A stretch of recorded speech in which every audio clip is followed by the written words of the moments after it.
السلام علیکم ناظرین، ایک اسٹار نیوز میں آپ سبھی کا خیر مقدم ہے۔ Hyderabad M P barrister Asaduddin Owaisi صاحب نے اتر پردیش کے مدرسہ جامعۃ الاشرفیہ کے بارے میں کیا کہا، آئیے دیکھتے ہیں یہ خاص رپورٹ میں۔ ایک اسٹار نیوز حیدرآباد، ہمارے اس چینل کو لائک کریں، شیئر کریں، سبسکرائب کرنا نہ بھولیں۔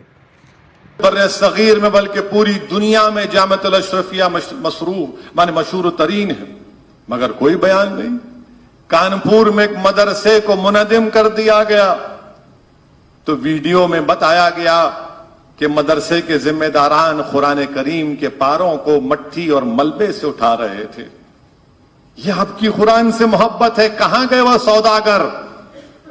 کہاں گئے وہ سوداگر؟ کہاں گئے وہ ایجنٹ؟ کہاں گئے وہ بروکر جو چودھری بن کر مسلمانوں کی عورتوں کا سودا کرتے ہیں اور کہتے ہیں کہ حکومت بدلو؟ کہاں ہے تم آج نہیں بول سکتے، کچھ خاموش بیٹھے ہوئے ہیں۔ اسی لیے ہم کہہ رہے ہیں کہ آپ کو اپنے نمائندوں کو کامیاب کرنا ہے۔ گھر کی حفاظت یا تو کتا کرتا ہے یا چپراسی کرتا ہے، تو کم سے کم مجلس اتحاد المسلمین کو ان دونوں میں سے ایک تو بنا لو آپ، تاکہ ہم آپ کے چپراسی بن کر رہیں، تاکہ ہم آپ کے لیے لڑتے رہیں۔ اس بات کو بھارت کے اقلیتوں کو اس بات کو سمجھنا ہے۔ میں جانتا ہوں کہ میری اس بات پر بہت سے لوگ چراغ پا ہوں گے، بہت سے لوگ کے پیٹ میں درد ہوگا۔ میں چاہتا ہوں کہ تمہارے پیٹ میں درد ہو، بلکہ ہمیشہ تمہارے پیٹ میں درد ہو، کیونکہ تم نے مسلمانوں کا فائدہ نہیں کیا، تم نے مسلمانوں کا نقصان کیا۔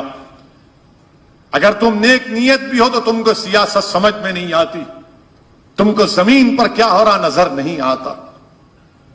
کوئی ایسا دن نہیں جاتا جہاں پر مسلمانوں کو نشانہ نہیں بنایا جاتا، کوئی ایسا دن نہیں جاتا۔ جہانگیر پوری دلی میں دلی کا بی جے پی کا صدر خط لکھتا ہے کہ فلاں فلاں لوگ پتھر پھینک رہے تھے، ان کے گھر کو توڑ دیا جائے۔ دوسرے دن بلڈوزر پہنچ جاتا ہے۔ کہاں گئے وہ لوگ؟ کوئی نظر نہیں آیا جہانگیر پوری میں۔ اللہ نے سبحانہ و تعالیٰ نے توفیق دی، رات کے اندھیرے میں مجھے جانے کا موقع ملا۔ دلی کے ہمارے صدر کلیم الحفیظ صاحب اور مجلس کے اراکین کے ساتھ مسجد کے سامنے جو گیٹ تھی اس کو توڑ دیا گیا، اور پھر دعوے کرتے ہیں قوم قوم قوم۔ کانپور میں مدرسے کی عمارت کو منہدم کر دیا گیا، قرآن کے پاروں کو مٹی کے ملبے سے اٹھایا گیا، جامعۃ الاشرفیہ کی 50 سالہ بلڈنگ کو توڑ دیا گیا۔ کہاں گئی تمہاری قوم سے محبت؟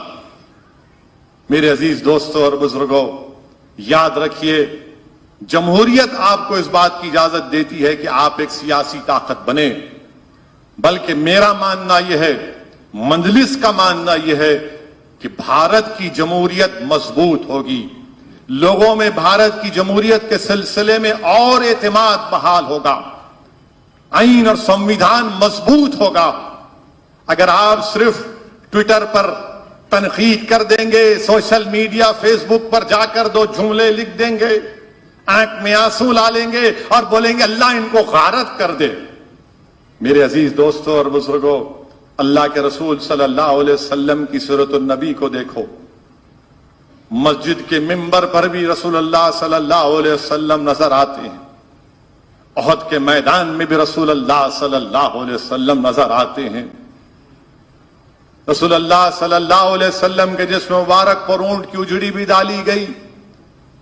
طائف کا سفر بھی ہمارے سامنے ہے، شعب بن ابی طالب میں 3 سال کا بائیکاٹ بھی شامل ہے، اور فتح مکہ بھی ہمارے سامنے، بدر بھی ہمارے سامنے ہے، خندق بھی ہمارے سامنے ہے۔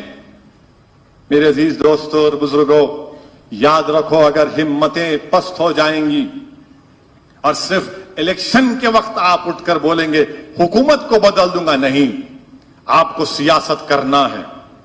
سیاست یہ ہوتی ہے کہ اپنے نمائندوں کو کامیاب کرو۔ یہ لوگ آپ سے جو کہہ رہے ہیں کہ صرف الیکشن کے وقت ووٹ ڈال دو، نہیں، یہ آپ کو گونگا سمجھ رہے ہیں، کم عقل سمجھ رہے ہیں۔ مجلس آپ کو کہہ رہی کہ آپ کو اللہ نے دماغ دیا، سوچنے اور سمجھنے کا سلیقہ دیا ہے،